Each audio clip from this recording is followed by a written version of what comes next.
రైతు బిడ్డగా రైతుని ఆదుకోవాలని లక్ష్యంతో ఓ ఎకరం పొలంలో ధాన్యం కుంటే కట్టిస్తే రైతుకి మనం సుమారుగా ₹1,00,000 ఆదాయం చూపించవచ్చు.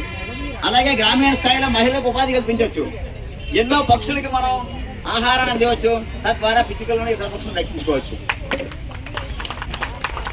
దయచేసి మీరందరూ కూడా మీ మీ ప్రాంతాల్లో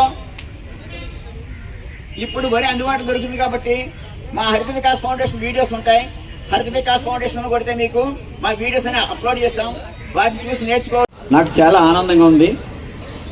ఎందుకంటే పర్యావరణాన్ని, ప్రకృతిని ఆరాధించే వ్యక్తుల సమూహం మాత్రమే ఇలాంటి కార్యక్రమాలు ఏర్పాటు చేయగలుగుతారు.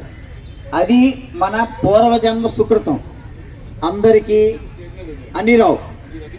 ఎలా అంటే ఇక్కడ మనం చూస్తే ఒక మంచి వాతావరణంలో మనం ఉన్నాం. ఒక మంచి వాతావరణం అంటే ఎలాంటి ఆధ్యాత్మిక భావనలు కలిగే వాతావరణం. ప్రకృతి మాత దీవెనలతో, ఆశీస్సులతో ఎంతమంది మన ఆడపడుచులు, మిగతా పర్యావరణ ఆరాధికులందరూ ఇక్కడ సమావేశం అవ్వడం, ఆ సమావేశంలో నాకు అవకాశం కల్పించడం నా పూర్వజన సుకృతంగా భావిస్తున్నా. మీరు జన్మనిచ్చే తల్లులు సమాజాన్ని, పద నిర్దేశకులు సమాజాన్ని తీర్చిదిద్దే గొప్ప వ్యక్తుల సమూహం మంది. అలాంటి స్త్రీమూర్తికి నిజంగా చేతులెత్తి నమస్కరిస్తున్నామా మీ అందరికి కూడా. ఎందుకంటే తల్లి ఆదివులు, తర్వాత తండ్రిని పరిచయం చేసింది ఎవరు? తల్లి.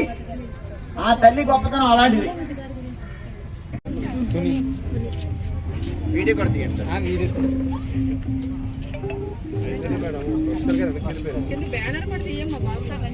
ప్రసాద్ ఇంటింటా వరిపించలు వేలాడి చేద్దాం, పిచ్చుకొని రక్షించుకుందాం.